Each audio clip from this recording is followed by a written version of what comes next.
Level 1. The applicant. You apply online like everyone else. There's a form on the CIA website. You fill in your name, your education, your work history, you click submit, and wait. 6 months later, you get an email. They want to interview you. You fly to Virginia on your own dime. The building looks like any other government office. Fluorescent lights, bad coffee. A man in a gray suit asks you questions for 4 hours. Where did you grow up? What languages do you speak? Have you ever used drugs? Have you ever been arrested? Have you ever traveled to certain countries? The questions seem random, but they're not. They're building a profile. They're looking for patterns. They're looking for lies. You pass the interview. Then comes the polygraph. You sit in a chair with sensors strapped to your chest, your fingers, your arm. A technician asks you questions while monitoring your heart rate, your breathing, your skin conductivity. Have you ever committed a crime you weren't caught for? Have you ever betrayed a friend? Have you ever had thoughts about harming yourself or others? The machine can't actually detect lies, but you don't know that. You sweat, you stutter, you tell the truth because you're terrified of what happens if you don't. 3 weeks later, you get a letter. You've been accepted into the clandestine service trainee program. Welcome to the CIA. Level 2, the trainee. They send you to Camp Peary, Virginia. The locals call it the farm. It's 9,000 acres of woods, swamps and training facilities surrounded by fences and armed guards. For the next 18 months, this is your home. You wake up at 5 a.m., you run 5 miles before breakfast. You sit in classrooms learning about foreign governments, terrorist organizations, and intelligence tradecraft. Tradecraft is the CIA's word for spy skills. You learn how to spot surveillance. There's a car that's been behind you for 3 turns. There's a man reading a newspaper who looked at you twice. There's a woman on a park bench who was at the coffee shop this morning. You learn to see patterns that civilians miss. You learn how to lose a tail. You duck into a department store, walk through 3 floors, exit through the loading dock, hop in a waiting car, and disappear. You learn how to pick locks, crack safes, plant bugs, and photograph documents without being detected. You practice on real equipment. The safes come from embassies. The locks come from government buildings. You learn how to recruit assets, which is their word for convincing people to betray their countries. You study psychology, manipulation, persuasion. You learn the 4 motivations: money, ideology, coercion, and ego. Everyone fits into one of these categories. Your job is to figure out which one and exploit it. You run practice operations in nearby cities: Richmond, Norfolk, Washington. Your instructors play the role of foreign intelligence officers trying to catch you. If they catch you, you fail. If you fail too many times, you're out. The washout rate is 40%. Some people crack under the pressure. Some people can't handle the deception. Some people are too moral for this work. The people who make it aren't necessarily the smartest or the strongest. They're the ones who can think on their feet. They're the ones who can lie convincingly to anyone, including themselves. They're the ones who can compartmentalize, who can do terrible things, and then go home and eat dinner with their families like nothing happened. You graduate in the top 15% of your class. They give you a badge and a cover identity. You are now a CIA operations officer. Your real career is about to begin. Level 3, the case officer. Your first posting is an embassy in Eastern Europe, a former Soviet bloc country still figuring out whether it's going to be an ally or an adversary. Officially, you're a political attaché. Your name is on a diplomatic list. You have an office in the embassy. You attend diplomatic functions in uncomfortable suits, making small talk with people you're secretly evaluating as potential targets. You shake hands with local officials and remember everything they say. You write reports about economic conditions and political developments that go into classified cables back to Washington. Unofficially, you're a spy. Your real job is to recruit assets. An asset is anyone who has access to information you want. A government official who attends cabinet meetings. A military officer who knows troop deployments. A scientist working on weapons programs. A businessman who travels to places Americans can't go. A secretary who handles classified documents. Anyone with access is a potential target. You identify targets. You study their habits, their weaknesses, their vulnerabilities. Does he have money problems? Does she have a sick child who needs expensive treatment? Is he ideologically sympathetic to American values? Is she angry at her government for some personal slight? Everyone has a pressure point. Your job is to find it and press it. Your first recruitment takes 8 months. He's a mid-level bureaucrat in the foreign ministry. He has access to diplomatic cables. He has gambling debts. You approach him at a casino. You buy him drinks. You become his friend. You loan him money to cover his losses. Then you loan him more, then more. By the time he realizes what's happening, he owes you $50,000. You don't ask him to betray his country. You ask him to share some documents. Just a few. Nothing important. Just enough to pay off his debt. He agrees. He has no choice. You now have an asset inside the foreign ministry. You file a report. Your supervisors are pleased. Level 4. The knock. Most CIA officers work under official cover. They're diplomats or military attaches or trade representatives. They have badges. They have offices in the embassy. If they get caught doing something they shouldn't, they have diplomatic immunity. They get expelled from the country. It's embarrassing, but not dangerous. Their families are safe. Their careers continue. You're offered something different. Non-official cover. Knock. Pronounced knock. It's the most dangerous job in the intelligence community. You won't have diplomatic protection. You won't have an embassy to run to. You won't have a badge or a government ID or anything connecting you to the United States government. If you get caught, you're on your own. The CIA will deny you exist. The State Department will deny you exist. The President will deny you exist. You'll be prosecuted under local laws. In some countries that means prison. In others it means torture. In others it means a bullet in the back of the head in an unmarked grave. The pay is better. The mission is more important. The risks are astronomical. You say yes. They build you a legend. That's their word for a fake identity. You're now a businessman. You work for a consulting firm that doesn't actually do any consulting. It's a CIA front company with real offices, real employees and real clients. None of them know who you really are. You travel to countries where America officially has no intelligence presence. You meet people the embassy can't meet. You recruit assets the diplomatic service could never approach. You live your cover 24 hours a day. Your neighbors think you're a management consultant. Your girlfriend thinks you travel for work. Your parents think you quit the government years ago. The only people who know the truth are your handlers back at Langley. You haven't seen them in person in 2 years. All communication goes through dead drops and encrypted messages. You are completely alone. Level 5, the paramilitary officer. They pull you out of knock work after your cover is almost blown in Beirut.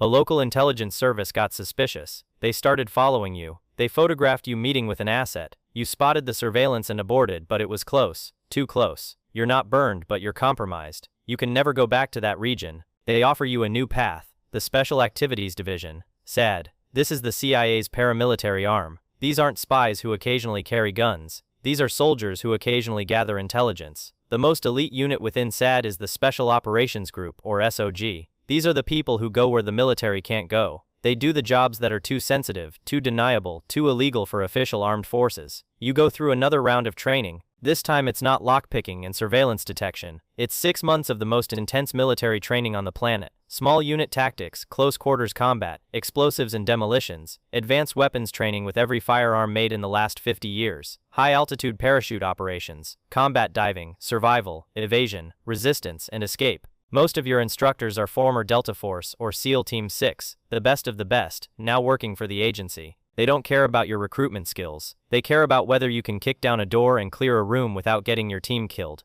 Your first mission is in Afghanistan. You're part of a team hunting high V-value targets. Al-Qaeda leadership, Taliban commanders, bomb makers who have killed American soldiers. You spend 3 months living in a mud compound in the mountains, eating local food, growing a beard, wearing local clothes. You work with Afghan militia fighters who may or may not be trustworthy. Some of them fought with the Mujahideen against the Soviets. Some of them fought with the Taliban before switching sides. Loyalties are fluid. Money talks. You never know who might betray you for a bigger payout from the other side. You call in drone strikes on compounds where terrorists are hiding. You watch through binoculars as Hellfire missiles turn buildings into craters. Sometimes the intelligence is good. The target is there. Bad people die. Sometimes the intelligence is wrong. The target isn't there. Other people die. Women, children, people who are just in the wrong place. You try not to think about the times it's not. You can't afford to. You have another mission tomorrow. You're awarded a medal that doesn't exist for a mission that never happened in a country where you were never officially present. Your family will never know what you did or why you sometimes wake up screaming.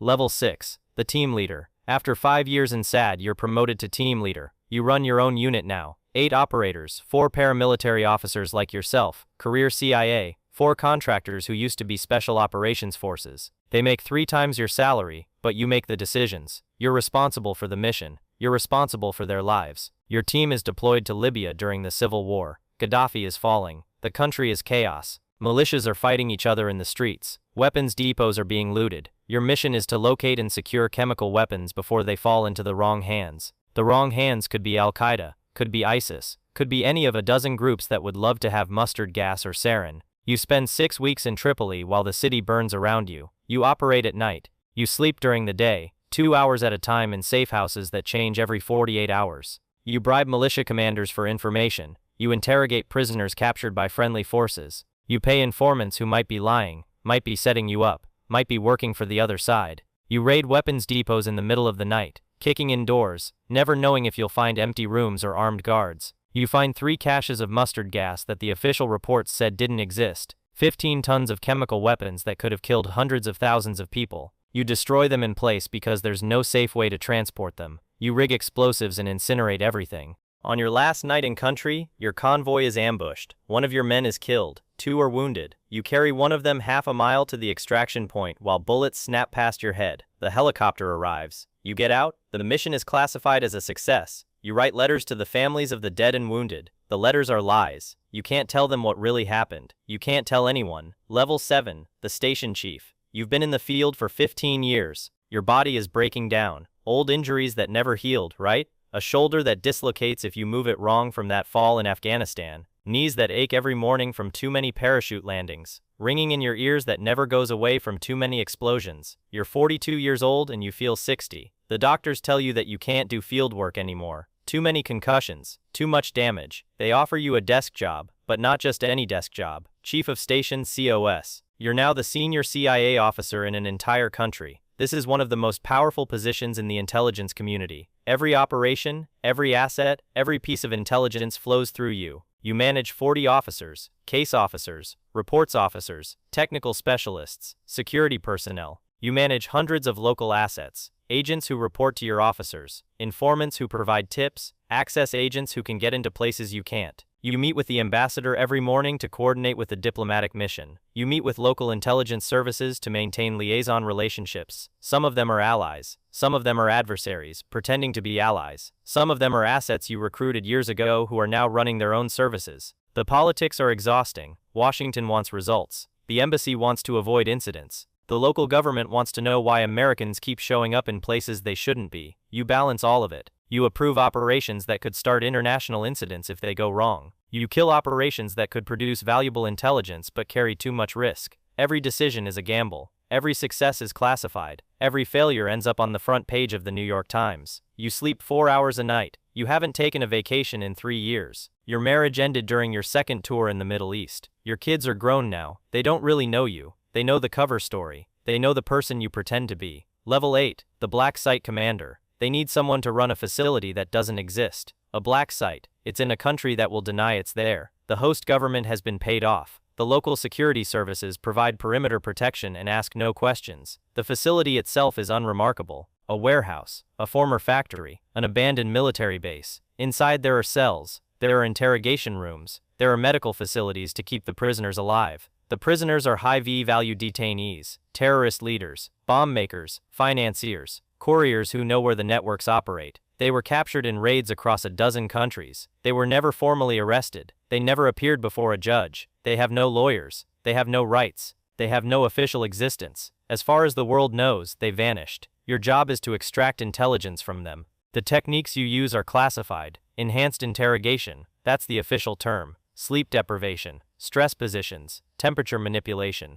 waterboarding. Some of these techniques were legal when you started using them. Some of them were made legal retroactively by Justice Department memos. Some of them are still being debated by lawyers in Washington who have never been in a room with someone who knows where the next attack is coming from. You tell yourself it's necessary. You tell yourself the information saves lives. You tell yourself the people in those cells would kill millions of Americans if they had the chance. Some nights you believe it. Some nights you lie awake staring at the ceiling wondering if you're still one of the good guys. You run the facility for 2 years. When you leave, they give you a commendation that will never appear in any record. The facility continues to operate. Someone else is running it now. You don't ask who. You don't want to know. Level 9, the division director. You're back at Langley now, headquarters. The building you first entered 25 years ago as a nervous applicant. Now you walk past the memorial wall with 139 stars for officers who died in service. Some of them were your friends. Some of them died on operations you planned. You run an entire division of the National Clandestine Service. Maybe it's the Near East Division covering the Middle East. Maybe it's the Special Activities Center overseeing all paramilitary operations. Maybe it's the Counterterrorism Center, hunting the people who want to kill Americans. Hundreds of officers report to you. Thousands of assets worldwide feed information into your systems. Billions of dollars in black budget funding flow through your accounts.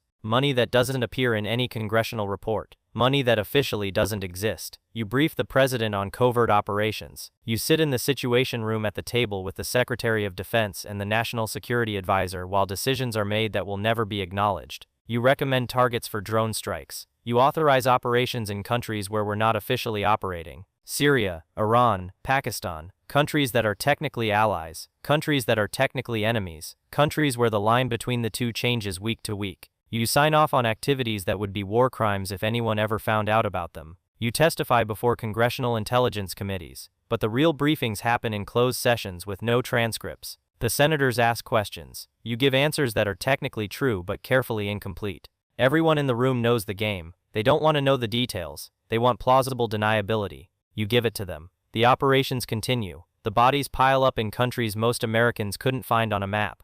The intelligence flows. Some of it prevents attacks. Some of it leads to more attacks. The whole thing is a machine that runs on secrets and blood, and you're one of the people who keeps it running. Level 10, the ghost. You retire after 30 years. 30 years of secrets. 30 years of operations that never happened. 30 years of assets recruited and betrayed and sometimes killed. 30 years of decisions that changed the course of history in ways that will never be written in any book. There's a small ceremony in a conference room at Langley. 50 people attend. Most of them you've worked with for decades. A few are officers you mentored who are now running their own divisions. The director gives a speech about your service to your country. He talks about sacrifices. He talks about dedication. He talks about the price of freedom. Your colleagues applaud. Some of them are crying. You receive a medal, the Distinguished Intelligence Cross, the highest award the CIA can give. It will sit in a box in your closet because you can't display it. You can't explain it. You can't tell anyone what you did to earn it. You sign more non-disclosure agreements. You're reminded that everything you did,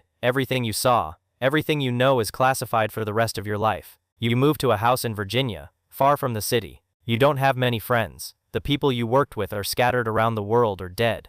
The people you knew before the agency are strangers now. You can't tell them where you've been for 30 years. You can't explain the scars. You can't explain why you wake up at 3 a.m. and walk the perimeter of your property looking for threats that aren't there. Your pension is generous. Your healthcare is excellent. The government takes care of its own, at least financially. But you're alone with your memories. The assets you recruited who were caught and executed. The operations that went wrong. The people you interrogated. The people you killed. None of it officially happened. None of it will ever be acknowledged. You are a ghost. You did things that your country needed done. Things that would horrify most citizens if they knew. You carry that weight alone. You'll carry it until you die. And when you die, there will be a star on a wall at Langley. No name, just a star. One more anonymous sacrifice in a war that never ends. Somewhere in a college dorm room or a suburban apartment or a military barracks, a young person is filling out an application on the CIA website. They're dreaming of adventure. They're dreaming of serving their country. They're dreaming of being part of something bigger than themselves. They're imagining Jason Bourne and James Bond and all the fictional spies who make this life look glamorous. They have no idea what they're really signing up for. They don't know about the loneliness, the moral compromises, the things they'll see that they can never unsee. They don't know that this job will hollow them out and fill them back up with secrets, but they'll learn. They always do.